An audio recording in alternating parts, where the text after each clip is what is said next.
Welcome to Hopewell Estate, where we stayed in their luxury cabin for the night. I'm going to show you around this tiny home, which is located just an hour outside of PE. Coming inside, you've got this dining table for two, as well as a kitchenette area with all the essentials. Then on this side, we've got the lounge area with a fireplace that warms up the whole entire tiny home very nicely.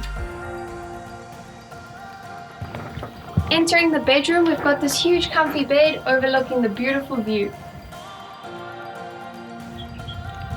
One of my favorite parts about this tiny home are all the sliding doors, which you can open up, maximizing the outdoors and the open views.